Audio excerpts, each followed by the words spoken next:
গোলাম ভাই অলরেডি বলেইছেন, এখানে মূলত দেখছি যেহেতু মহিলা নাগরিকরা এখানে মূল আমাদের যারা শ্রোতা তারা, তো যেটা স্পেসিফিক্যালি বলা সেটা হচ্ছে যে ব্রেস্ট ক্যান্সার এবং সার্ভাইকাল ক্যান্সার এই দুটোই হচ্ছে মেয়েদের ক্ষেত্রে মোস্ট কমন যে ক্যান্সারগুলো দেখা যায় সেগুলো। স্বল্প পরিসরে বলতে গেলে এই দুটোর ব্যাপারে যেটা ইন্টারেস্টিং ব্যাপার হলো যে এই দুটো ক্যান্সারই মানে কিউরেবল এবং প্রিভেন্টেবল ক্যান্সার, দুটোই সারিয়ে দেওয়া যায়। এটা শুধুমাত্র আন্তর্জাতিক পরিসংখ্যান বলতে তাই নয়, ভারতের যা পরিসংখ্যান, ইভেন পশ্চিমবঙ্গেরও যা পরিসংখ্যান, তাতেও দেখা যায় যে এই সার্ভাইকাল ক্যান্সার এবং ব্রেস্ট ক্যান্সার বেশ আর্লি স্টেজে ধরা যায়, first stage, second stage, even third stage এটাতে ধরা যায় এবং তাদেরকে সারিয়ে দেওয়া যায়। তো কি কি ব্যাপার মানে মাথায় রাখা উচিত, যেহেতু মানে এটা কিউরেবল ক্যান্সার, সেক্ষেত্রে প্রিভেনশনের একটা বড় রোল থাকে, যে আমরা কি করে তাড়াতাড়ি বুঝতে পারবো যে একটা কোনো ক্যান্সার শরীরে বাসা বাঁধছে। ব্রেস্ট ক্যান্সারটা দিয়ে শুরু করা যায়। ব্রেস্ট ক্যান্সারের ক্ষেত্রে যেটা আমরা সবসময় বলি, ইন্টারন্যাশনাল গাইডলাইন গুলোতে কিছু আছে যে ম্যামোগ্রাফি, মাস ম্যামোগ্রাফির কিছু গাইডলাইন আছে, যে ম্যামোগ্রাফি টেস্ট করে যাদের ক্ষেত্রে হাই রিস্ক ফ্যাক্টর আছে তাদের ক্ষেত্রে ম্যামোগ্রাফি টেস্ট করে দেখা। আমাদের দেশেও ম্যামোগ্রাফি রেকমেন্ডেড, কিন্তু যেটা মাস স্ক্রিনিং যাকে বলা হয়, যে সবাইকে ধরে ধরে ম্যামোগ্রাফি করা আমাদের দেশে সম্ভব হয় না, করতে পারলে ভালো হয় কিন্তু সম্ভব হয় না। ম্যামোগ্রাফি একটা খুব সিম্পল টেস্ট, যেটা দিয়ে বোঝা যায় যে আর্লি কোনো ব্রেস্টে কোনো লাম্প বা কিছু আসছে কিনা। এছাড়া যে উপায়গুলো আছে যেগুলো বলা হয় যে একদম মাস স্ক্রিনিং, এরকম যে পাড়ার প্রোগ্রাম, পাড়া ক্লাব যেগুলোতে প্রোগ্রামেতে একদম মানে সাধারণ মানুষ যাদের মানে কোনোদিন কোনো সিমটম নেই, তারা কি করে অ্যাওয়ার হবে যে আমাদের শরীরে ব্রেস্টে কোনো অসুখ বাসা বাঁধছে, সেটা বুঝবে কি করে। সেটার জন্য বলা হয় যে ব্রেস্ট সেলফ এক্সামিনেশন, এটাই আমাদের দেশে recommended guideline, breast self examination বা সেলফ ব্রেস্ট এক্সামিনেশন। এটা এখন যেহেতু মানে ইউটিউব ফেসবুকের যুগ, সেই জন্য ইউটিউবেতে আপনারা সার্চ করলে পেয়ে যাবেন সেলফ ব্রেস্ট এক্সামিনেশন বা ব্রেস্ট সেলফ এক্সামিনেশন, এইটা লিখে সার্চ করলে পাবেন। ক্যাম্প করলেন, কি বিষয়ে আলোচনা করলেন? 34 নম্বর ওয়ার্ডে cancer awareness programme Bengal cancer ফাউন্ডেশনের তরফে আমি এসেছিলাম, যেখানে আমার ওয়ার্ডের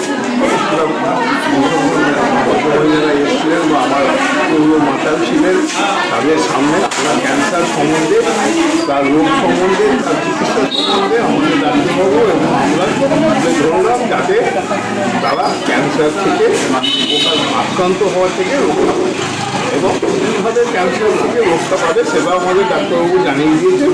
ডক্টর সুরেন দাস, যিনি পুঙ্খানুপুঙ্খানুভাবে আপনাদের কাছে আলোচনা করেছে। আশা করি আমরা আপনাদের কাছে পৌঁছে কিছুটা অন্তত উপকৃত করতে পারবো এই রোগের সম্বন্ধে আপনাদের সচেতনতা বাড়াবার। এখানে আপনার সাথে কি আছে? আমার সঙ্গে এসছে ডক্টর সুরেন দাস, ডক্টর অনুষ্ঠান, আমার বিয়ের অনিদীপা বসু এবং আমি ডক্টর। এখানে কতজন এসেছিল পেশেন্ট? আমরা এসে না, কতজন এসেছিল? আমরা এসেছি প্রায় 8-9। কতজন এখানে মানে আপনাদের উপস্থিত ছিল প্রায় 50 থেকে 60 জন ভদ্রমহিলারা ছিলেন, তারা আমাদের সহকারে শুনেছে আমাদের বক্তব্য। আশা করি ঘরে পৌঁছে যাবে, তাতে ক্যান্সার থেকে তারা সচেতনতা বাড়াতে পারে।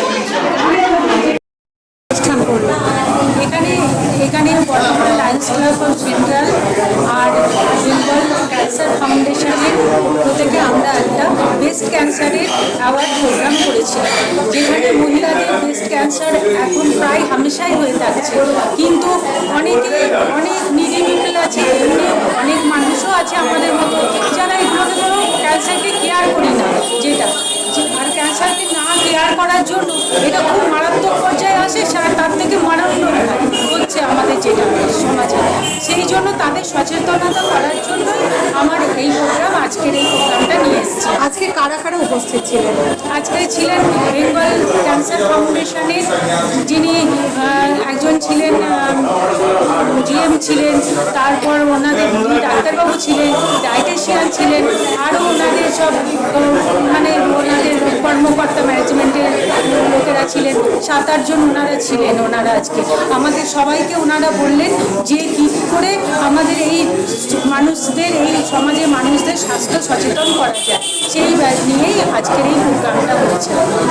আর এই জনসচেতনতামূলক যে আপনারা অনুষ্ঠানটা করলেন সেখানে কীরকম সাড়া পেলেন, কীরকম মানুষ এসেছিল? আমাদের আজকে 65 জন মানুষ এসেছিলেন, বেশিরভাগই মহিলা। তাদের মধ্যে আমাদের বলাতেই তারা ছুটে এসছে, কেননা তারা খুবই আগ্রহী ছিলেন যে এই সবগুলো প্রচার খুব একটা হচ্ছে না সমাজে।